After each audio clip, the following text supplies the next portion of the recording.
एके news बन गया है अब जनता की आवाज। नमस्कार, आप देख रहे हैं एके न्यूज और मैं हूं आपके साथ गुंजन लोधी। पूर्व सीएम दिग्विजय सिंह का बयान, सफाई कामगार प्रकोष्ठ के प्रदर्शन पर बोले दिग्विजय। आज सफाई कामगार अपनी मांगों को लेकर सीएम आवास पर जाकर ज्ञापन देने का फैसला लिया। मैं उसका स्वागत करता हूं। मैं बताना चाहता हूं कि मेरे सीएम कार्यकाल में उनको परमानेंट करने का काम किया गया था। उसके बाद से आज तक सफाई कर्मचारियों को परमानेंट नहीं किया गया। दिग्विजय सिंह ने की ठेका प्रथा में आरक्षण की मांग। हम ठेका प्रथा के विरोधी हैं। ठेके में भी आरक्षण होना चाहिए। सफाई के काम का ठेका भी इसी समाज के लोगों को दिया जाना चाहिए। दूसरे समाज के लोगों को ठेका मिलेगा तो इस समाज का शोषण करेंगे। राहुल गांधी पर शंकराचार्य अभिमुक्तेश्वरानंद सरस्वती के बयान पर बोले दिग्विजय सिंह। मैं भी मानता हूं कि राहुल गांधी ने कुछ गलत नहीं कहा। जो उन्होंने कहा सत्य ही कहा है। जो हिंसा करता है वो हिंदू नहीं हो सकता। हमारे देश भारत की सोच है, सत्यमेव जयते की है। अमरवाड़ा उपचुनाव को लेकर बोले दिग्विजय सिंह। कमलनाथ ने जो विकास किया उससे बीजेपी को जिताने पर हाथ धो देंगे। कमलनाथ जी विपक्ष और सत्ता पक्ष में रहे, लेकिन उनका ऑरा बहुत बड़ा है। आरएसएस की पुस्तक विमोचन को बोले दिग्विजय। इनके पास कोई एजेंडा नहीं है, केवल जनता में वहम नसत्य फैलाने का काम करते हैं। बीजेपी 2022 के सेंसस क्यों जारी नहीं करती? जातिगत जनगणना क्यों नहीं कराती बीजेपी?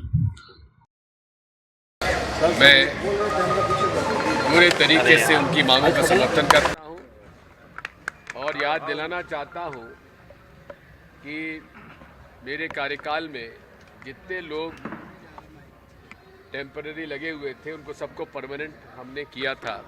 उसके बाद से आज तक किसी भी नगर निगम नगर पालिका में जो लोग काम कर रहे हैं सफाई कामगार, उनको किसी को नियमित नहीं किया गया है। नंबर 1। नंबर 2, आज के तकनीक के युग में हमारे सफाई कामगारों को सीवेज लाइन की साफ करने के लिए पॉटहोल में घुसाया जाता है, जिसमें कई दुर्भाग्यपूर्ण घटनाएं हुई हैं। कई लोगों की उसमें जान चली गई। इसलिए आज रोबो का ज़माना है। रोबो के माध्यम से सफाई होना चाहिए और उसके लिए सरकार को विशेष तौर पर बजट का प्रावधान करना चाहिए। इनकी बाकी जितनी भी मांगें हैं मैं उनका समर्थन करता हूं। मुझे मालूम पड़ा है कि ठेकेदारी प्रथा शुरू हो गई है। जो ठेका लेने वाला आने वाला है उसको भी इसी वर्ग से होना चाहिए, नहीं तो बाहर का आदमी नहीं होना चाहिए।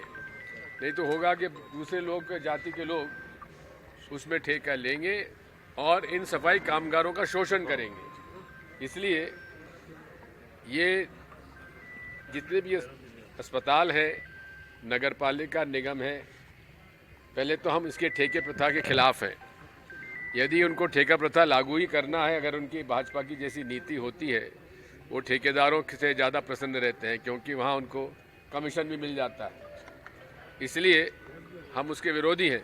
लेकिन उसके बावजूद भी अगर भारतीय जनता पार्टी सरकार ठेका प्रथा लागू करना चाहती है तो ठेके में भी इसमें आरक्षण होना चाहिए और केवल सफाई कामगार को और वाल्मीकि समाज के लोगों को ही ठेका देना चाहिए।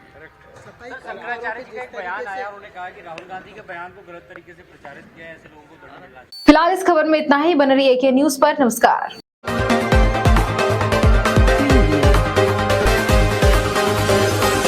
एके न्यूज बन गया है अब जनता की आवाज।